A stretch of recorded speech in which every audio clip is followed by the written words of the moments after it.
आप सभी दर्शकों का नेशन विजन विद रूपा लाल में फिर एक बार स्वागत है। आज हम वीर सावरकर इंटरनेशनल एयरपोर्ट में हैं और जहां पर बीजेपी के जो मिनिस्टर हैं एल मुरुगन जी, वो यहां पर आए हुए हैं विजिट के लिए। Nothing sir, everything is completed. Only we are expecting the BCS approval. One final working we are expecting, and our local safety assessment is there. That our airport is being. आज हम लोग अंडमान निकोबार द्वीप समूह का capital port Blair में नए terminal building, जिसके बारे में बहुत चर्चित टर्मिनल बिल्डिंग करीबन 707 करोड़ की लागत से बन के तैयार है पोर्ट ब्लेयर में, वीर सावरकर इंटरनेशनल एयरपोर्ट के नाम से। हम सभी द्वीपवासियों के लिए बहुत ही खुशी का अवसर है। एक स्टेट ऑफ आर्ट ऐसा बिल्डिंग, अंदर से हम भी बाहर से देखा करते थे, आज ही अंदर आए हैं। सचमुच में एक बहुत ही सुंदर भवन, और जिसमें अंडमान डिनोट होता हो। इसका जो ऊपर से आप देखेंगे, जब प्लेन उतरेगा तो ऊपर से ये एक शेल का तरह इसका शेप है, और अंदर में भी अंडमान का जो प्रोडक्ट्स है, सीपियाँ हैं या हैंडीक्राफ्ट्स है, इन सब का भी बड़ा प्रोमिनेंस दिया गया है इनको।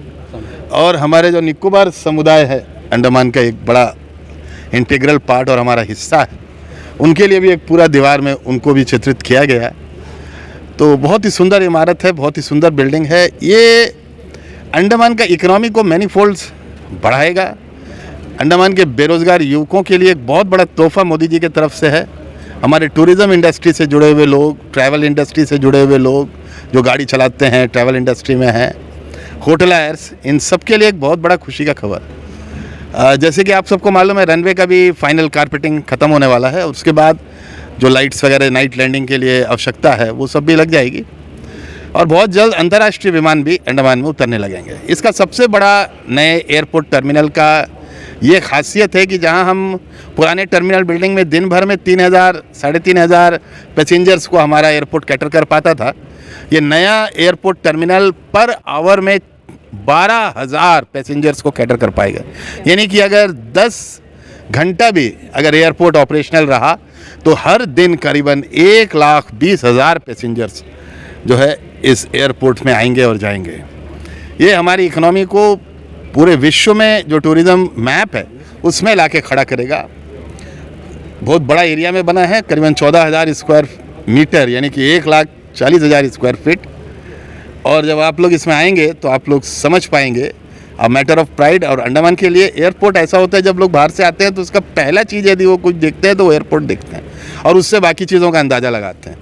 तो इसीलिए ये एयरपोर्ट बहुत ही महत्वपूर्ण है अंडमान का, और सावरकर जी के नाम से है। तो आते ही लोगों में अंडमान का क्या भूमिका आज़ादी के लिए रहा, ये सब भी उनके जहन में आएगा। और वैसे जगह में भी वो जाना चाहेंगे जो सेलुलर जेल है, वाइपर आइलैंड है, और बाकी जगह में, और हमारा बीचेस और बाकी चीज़ें तो है ही है। तो आप सबको बहुत बहुत शुभकामना, और 1-2 महीने के अंदर ये ओपन हो जाएगा और हम सब इसका फ़ायदा उठाएं, और हमारे बेरोज़गार युवक इसको किस तरह से और ज़्यादा उपयोग कर सकते हैं, अपना रोज़गार कमाने में उसका उपयोग करें। जय हिंद, वंदे मातरम।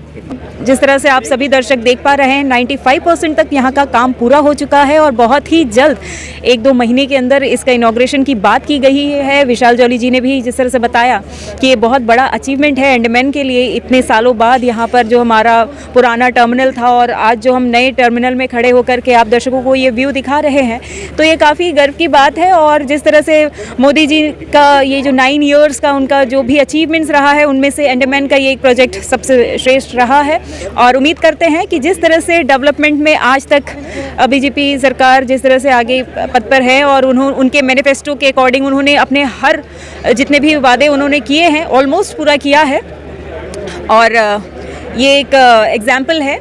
सो उम्मीद करते हैं जल्द से जल्द वीर सावरकर इंटरनेशनल एयरपोर्ट का इनॉग्रेशन हो और वापस से हम आप दर्शकों को यहाँ पर लेकर के आए। आज के लिए इतना ही। आप सभी दर्शकों का बहुत बहुत धन्यवाद।